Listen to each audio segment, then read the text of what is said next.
जनवरी 28 तारिकको 11:48 टाइमको चाहिँ एसआई प्यानलको मार्केट हेर्दैछु है मैले। अब मार्केट खुलेको 1 घन्टा हुन लाग्यो र यतिखेर चाहिँ एसआई प्यानलको चाहिँ प्राइस हिजोको भन्दा चाहिँ बढेको छ, बढ्ने भइरहेछ। र म चाहिँ के भन्न चाहन्छु भने यो एसआई प्यानलको आइपिओ परेर आइपिओ बेच्नभन्दा अगाडि चाहिँ यहाँले चाहिँ एकचोटि मार्केट डेप्थ हेर्नु होला है। मार्केट डेप्थमा चाहिँ यहाँ बाई क्वान्टिटी कति छ र सेल क्वान्टिटी कति छ।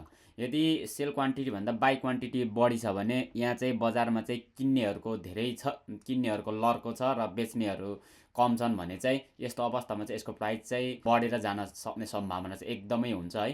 तर यहाँहरूले चाहिँ जुन हिजो क्लोजिङ भएको प्राइस देखेर, हिजो घटेको प्राइस देखेर चाहिँ यहाँ तर्सिराख्नु भएको देख्छु मैले चाहिँ। यो यहाँ मिनट चेन्ज भइरहेको छ, यो लाइभ मार्केट हो है। ल अहिले 25,000ले चाहिँ बेच्न खोजिराख्नु भएको छ भने यहाँ 26,000 बराबरले चाहिँ किन्न खोजिराख्नु भएको छ। अझै पनि 1,000-1,500 नै चाहिँ किन्न खोजिराख्नु भएको छ। यस्तो अवस्थामा चाहिँ लगभग मार्केट बढ्ने नै चान्स हुन्छ है।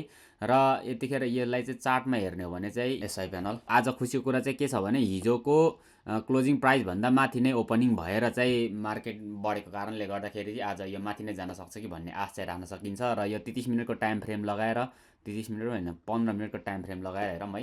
यो 15 मिनटको टाइम फ्रेम लगाएर हेर्दाखेरि चाहिँ 11 बजे मार्केट खुल्दाखेरि चाहिँ त्यही बेला चाहिँ 43,000 बराबरको चाहिँ कारोबार भइसकेको थियो र त्यसपछि चाहिँ कन्ट्रोल हुँदै आइरहेको छ है भोल्युममा। यो भोल्युम कम हुँदै आउनु भनेको चाहिँ घट्न थालेको कारणले गर्दाखेरि मान्छेले बढ्छ कि भन्ने आशले होल्ड गरेको हो कि भन्ने पनि यहाँबाट चाहिँ एज्युम गर्न सकिन्छ है।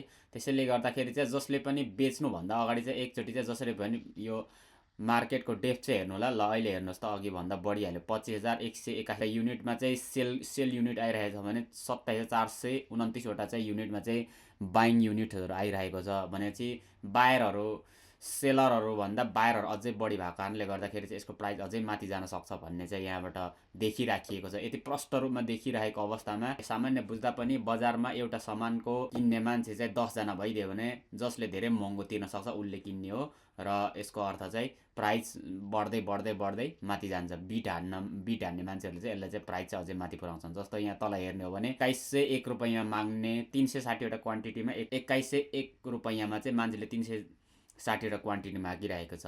2100मा नै 770वटा क्वान्टिटी मागिरहेछ।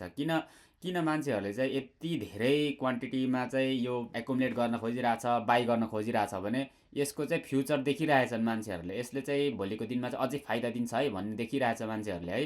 र 27,429वटा यो क्वान्टिटीमा यो प्राइसमा आइरहेको छ भने यहाँ सेलरहरूले फेरि के गरिरहेछन्, अझै पनि यसलाई चाहिँ पेलिरहेका छन्। अलिकति माथि नै भाउमा रेटमा चाहिँ बिट गरिरहेको छन्। तर यति हुँदा पनि मार्केट अझै माथि जान खोजिरहेको छ र मान्छेहरू अत्तालिएर बेचिराख्नु भएको छ।